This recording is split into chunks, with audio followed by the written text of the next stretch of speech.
పాక్షిక చంద్రగ్రహణ ప్రభావం వల్ల శనివారం సాయంత్రం కడప జిల్లా జమ్మలమడుగు పట్టణంలోని శ్రీ తిరుమల తిరుపతి దేవస్థానం శ్రీ నారాపుర వెంకటేశ్వర స్వామి ఆలయాన్ని మూసివేస్తున్నట్లు ఆలయ ప్రధాన అర్చకులు తెలిపారు. తిరిగి ఆదివారం ఉదయం 5 గంటలకు ఆలయాన్ని తెరిచి స్వామివారికి యథాతథంగా పూజలు నిర్వహించడం జరుగుతుందని అన్నారు. అదేవిధంగా భక్తులకు స్వామివారి దర్శనం కూడా యథావిధిగా జరుగుతుందని ఆయన తెలిపారు. ఓం నమో వెంకటేశాయ. శ్రీ వెంకటాచలాధీశం శ్రియాధ్యాసిత వక్షసం శతయేతన మందారం శ్రీనివాసమహం భజే.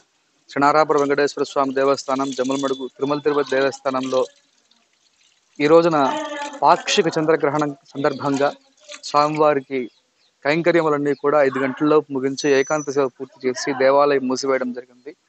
మరుసటి రోజు ఉదయాన్నే అనగా రేపటి రోజు ఉదయాన్నే యథాప్రకారముగా 5 గంటలకి దేవస్థానాన్ని తెరిచి శుద్ధి అంతా కావం చేసేసి 7 గంటలకు భక్తాదులకు అందరికీ కూడా సర్వదర్శనం తదనంతరం జరిగేటువంటి నిత్యకృత్యమైనటువంటి కార్యక్రమాలన్నీ కూడా జరుగుతాయి. కాబట్టి దర్శనానికి భక్తులకి ఏ విధమైనటువంటి అసౌకర్యం లేకుండా ముందుగా తెలియజేయడం జరిగింది. ఓం నమో వెంకటేశాయ.